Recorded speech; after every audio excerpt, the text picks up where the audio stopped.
Hello everyone, this is Mr. Navratil here.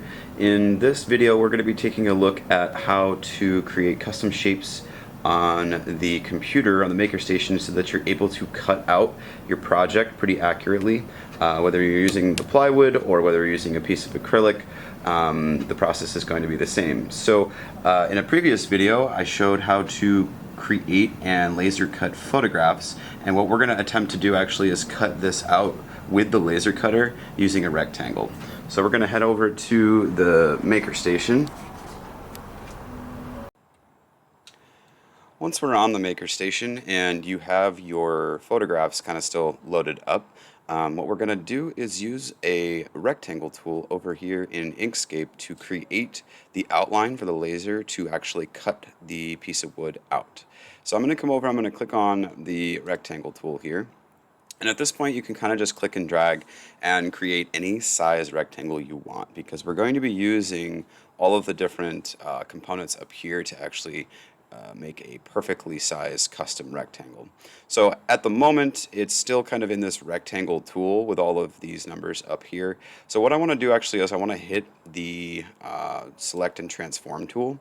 And this allows us to kind of click and drag where we want this, but more importantly, it's also going to help us to set it in the correct location. So in the previous video, we talked about putting your photograph up in the top left at a 0, 0 coordinate for X and Y. We're going to do the same thing with the rectangle. So I'm going to change my X here to 0 and my Y to 0. And all that does is it takes the corner of the rectangle and it puts it directly in the corner of our document. Now it's at this point we want to make sure that we're telling the program exactly how big we want the rectangle to be. You could potentially move the photograph over and cut a border around it if you'd like. For this purpose, we're just actually going to try and cut right on the end of the picture itself. So to do that, we're going to come up and we're going to change our width to 5.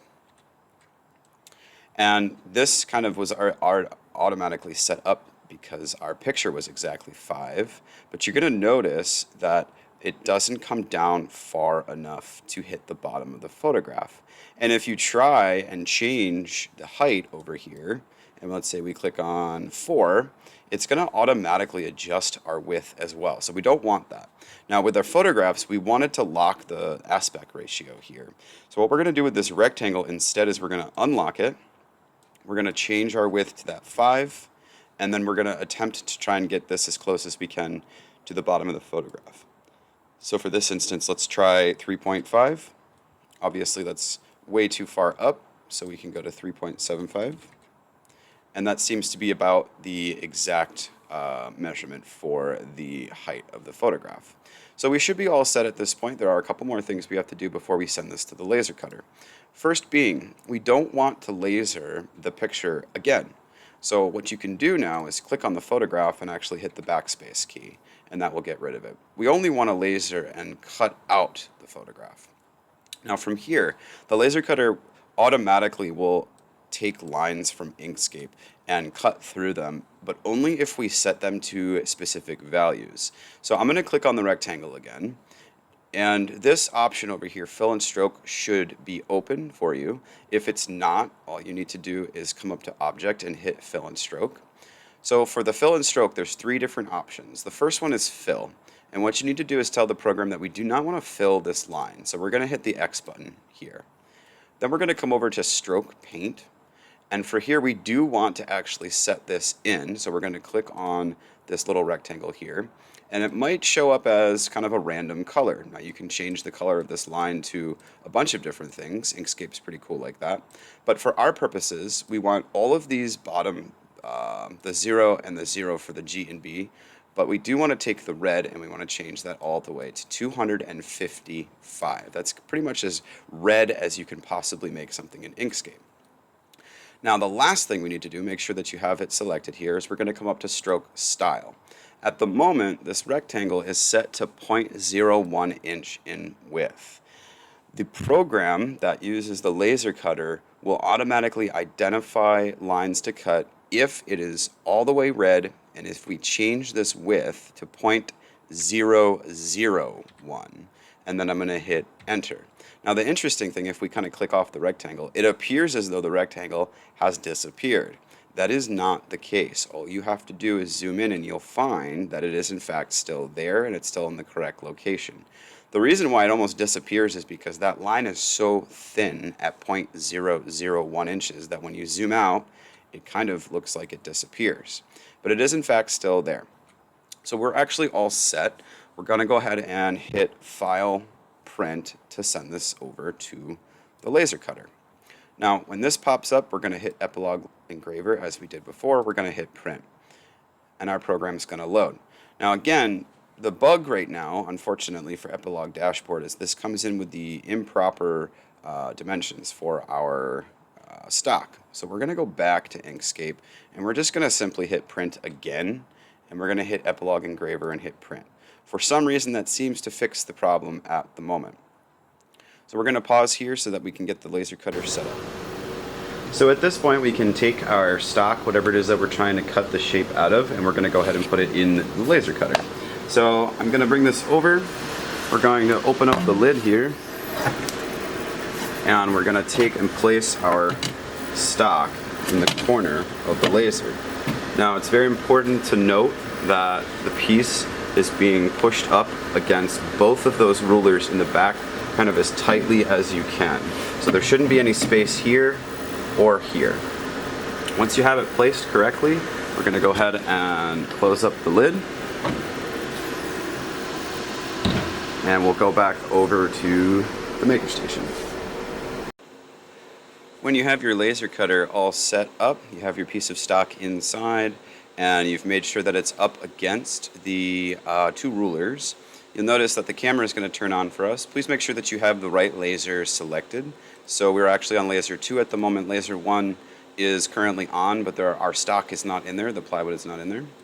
So we're going to be on laser 2.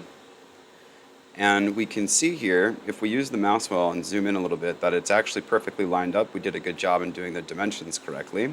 So wherever the red line is going to be where the laser cuts. So we're going to come over, and as before, we're going to make sure that our autofocus is set to plunger. And from here, we're looking at just this red box. It's automatically determined that's where it's going to cut. We do want to make sure that we're doing a vector as opposed to an engrave. Vector is essentially when you are cutting all the way through a piece of material. So for our vector cuts for plywood, we are going to set that to 5% speed and 90% power. The rest of this you do not have to worry about. At this point, you can go ahead and hit Print to send it to the laser cutter. Once you've hit Print, the next step is to make sure that you come over to our exhaust system. This is absolutely vital. This has to be on while the laser cutters are cutting something. Otherwise, we risk a fire inside the machine. So I'm going to go ahead and hit Start. You'll notice that that comes on. We're going to come over to our laser cutter, and we'll notice on the information screen that the job has been sent. It says Print Plywood Template here. To simply start this program, all you need to do is hit the play button.